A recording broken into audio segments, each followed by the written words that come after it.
cooking for 8 today? Baby. Hi, Carol. Cheers to you. Hi. Kissy's here too. So, your very first dish that we decided to cook is my second newest creation, and we're calling it cast iron pozole. It's a pork dish, and it's in one dish, and it comes all together. And then at the end, I'm going to show you how to turn this magic into a second magical dish called pozole. So, to get started, over here I have my cast iron skillet, which I put a little bit of olive oil in, and it is heating up. I have pork tenderloin today, which the first time I did this dish, it was with pork chops. I did 2-inch cut pork chops, so the thicker ones, and this should cook up just the same. So either or, whatever you're in the mood for, will be perfectly fine for this dish. I washed off, just rinsed off the pork itself and pat it dry because I want to make sure it doesn't steam when we brown the pork tenderloin itself. So I'm just going to do a light seasoning, which if you already see a little bit of pepper on there, it's because I got a little over ambitious and already started doing my seasoning. But we're just going to finish it off with a little salt, pepper, and garlic powder. If you want to use garlic salt, that's fine. I would then just omit the actual regular salt itself, because between the gravy that we're going to add and garlic salt, that's Polonia salt for this dish, but because we have garlic powder today, I'm just going to do a light sprinkle right over top, and I'm going to flip this and do the other side. A little bit of salt, pepper, and garlic salt. Or garlic powder, pardon me. Now I'm all in the salt world. So just a little right on top. Okay. And what we're gonna do in the cast iron is sear the pork, whether it's pork chops or the tenderloin. We're gonna sear it, A, for flavor, and B, to ensure that there's a crust on the outside so that it holds in all the juices in the cooking process, because at the end of this, we're gonna put this into the oven at 350, but I'll show you that in just a moment. So we're gonna brown all 4 sides. I'm gonna wash my hands real quick. Kitchen helper. Yeah, clean up on aisle 2 and 4.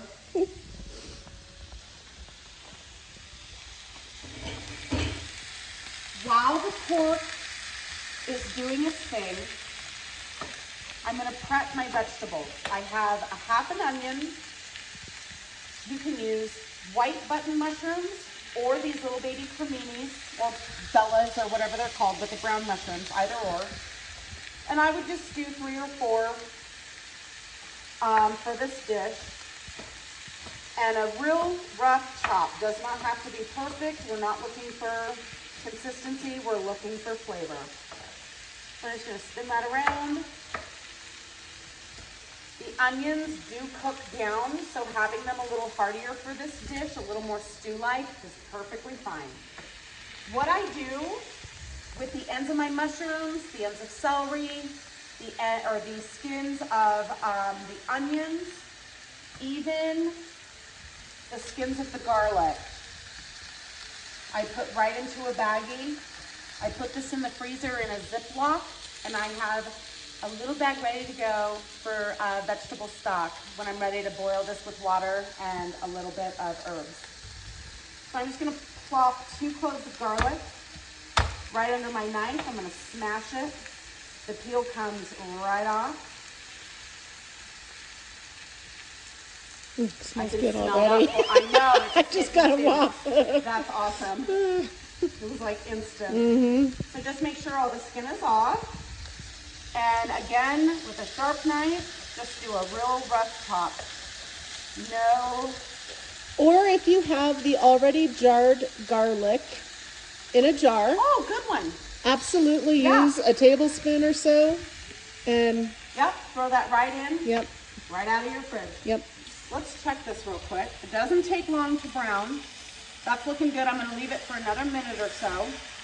So while I'm doing that, I'm gonna shove that aside. And I'm just gonna do big, thick slices of the mushrooms because I'm also including into this dish jarred mushrooms in the liquid. So there's gonna be lots of mushroom flavor going on, including a mushroom gravy. And we're gonna use almost the whole jar, if not the whole jar.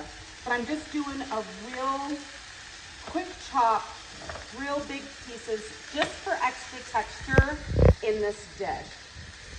Probably time to flip. Let's take a peek. I hate these slippery tongs. Sorry. Anyhow, much better. Yeah, that's ready. So this browning is gonna help keep in all of the pork juices. So when it's in the oven, it's gonna cook for about 45 minutes to an hour. When it's in the oven, it's gonna hold in that moisture and keep your pork super tender. It's gonna be lovely. So we're gonna let that go on the other side. I'm gonna pop open my jars and kind of get them ready because I'm just gonna spill my, well, let's chop these guys up real quick. Just real chunky. So now we've got all of our vegetables done. I have a can of hominy. This is the bigger economy size because it's what they had in the store. But for this dish, I would say you can use half of a drained can of hominy. It's gonna be about 14.5 ounces, I think. This one is the 30 ounce. If it all fits in this, I'm just gonna throw it in. I love hominy and it can't hurt the dish. So whatever your heart's desire. So now I'm gonna turn this off. Pork is seared. Look at that. That's beautiful. Okay, so now we have some little bits right down here. This is all flavor. So what I'm gonna do first. Turn on the oven? Yes, what I'm gonna do first is preheat the oven. So we're gonna turn the oven on. We're gonna get it to 350 degrees. So while that's preheating, now that the pork is done, I'm gonna start off with a little bit of, you can use vegetable stock, chicken stock, even beef stock. Any kind of stock or broth is gonna be perfect for this dish. And I just go right around. I probably used 3/4 of a cup, and we'll see before it goes in the oven if we need more or not. But I kind of just try to scrape up all, see all this? This is all coming up from the bottom of the pan, and that is flavor. Okay, so the next thing I'm gonna do is add in the hominy. The hominy is gonna get sprinkled around the pan. So yeah, this is about half of this economy size. So I'm gonna say about 14, 15 ounces, whatever. But because I can, I'm just gonna use it. Yeah. Because our next step, our next dish is gonna be full of hominy. So I'm gonna sprinkle on the onions, garlic, mushroom. This is so amazingly simple, I can hardly stand it. Take the rest of our veggies.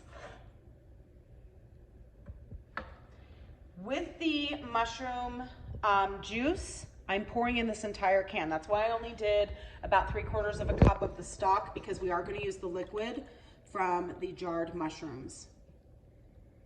If you're a mushroom lover, this might be your new fave. I'm gonna sprinkle on just a little bit of red pepper flake. I'm gonna say a pinch, all 4 fingers. That would be ample for someone who doesn't want it terribly spicy. I love spicy, so I'm gonna do the rest. But just do a couple pinches. If you are familiar with the red pepper flake, sometimes they're a little spicy. So, you know, to each their own. Next, what I'm gonna do is take my already made mushroom gravy and I'm spilling it right over top. I'm only gonna use about half. Okay, I'm just gonna zigzag across. I'm gonna turn the heat back on. And I'm gonna just let it sit for about a minute or two. The reason I reserved half of the gravy is because we're gonna put some greens. For the first time when I made this with the pork chops, I used baby spinach. But today we're gonna use power greens. So this has a mixture of like kale, spinach, and something else. Oh, baby chard. So cookable spinach. If you have anything that has romaine or iceberg or anything like that, those lettuces are gonna wilt down and just become mush. So you wanna keep with cookable greens. They're just gonna go right on top. The rest of the gravy is gonna cover it, and then we're gonna stick it in the oven. And I'm gonna say that we're just about done. I know that this doesn't look cooked through, but trust me, in about 45 minutes, it's gonna be Pozole heaven. So let me bust this open. Oh, I thought it was open. Yeah, it is. It has the little tab in the front. That little tab right there. So see how this has come to a boil so quickly? So that means that this is hot enough for me to go straight into the oven where it doesn't have to work itself up. It's just gonna mellow out and simmer through for the rest of the cooking experience when it takes its little mushroom bath. Just gonna make sure that the pork is completely covered. And then all these things are gonna cook through. So we'll turn this off. I mean, literally, this so far has taken, what, 5-6 minutes maybe? I'm telling you, this is the easiest, most delicious. So then I take my greens and I go right on top. I know it sounds crazy. I know it sounds crazy, but it's not. And greens do cook down quite a bit, so I mound them up and I just make sure that everything, for the most part, even this guy, stays in the pot. So now, I'm gonna go over here and grab some foil. She almost got me.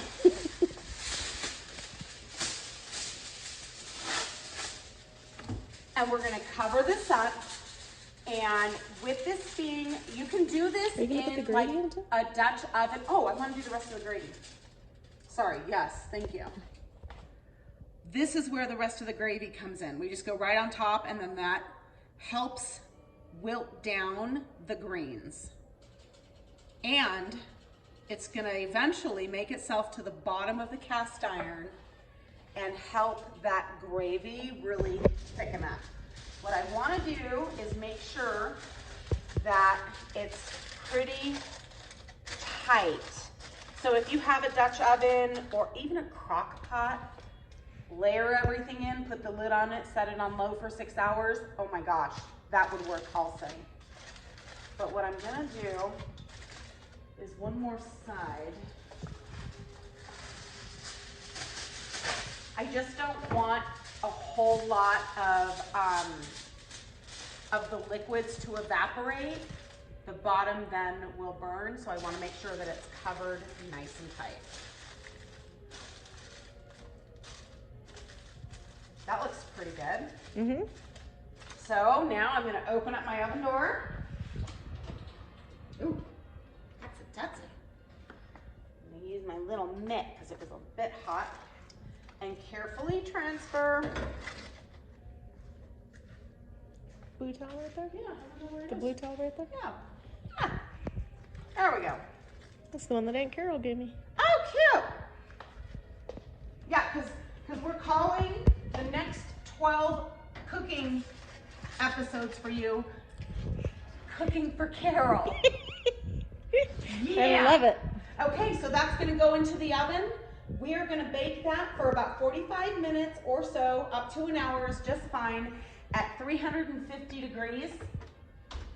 So, after that hour, because I don't know how many cartwheels I could do in an hour, although I think you'd love to see me dance and all that stuff, we're going to stop the video here, and then we'll pick back up when this is done, and I'll show you how to plate it and how to make like pozole just from this. So we'll see you soon. Love you.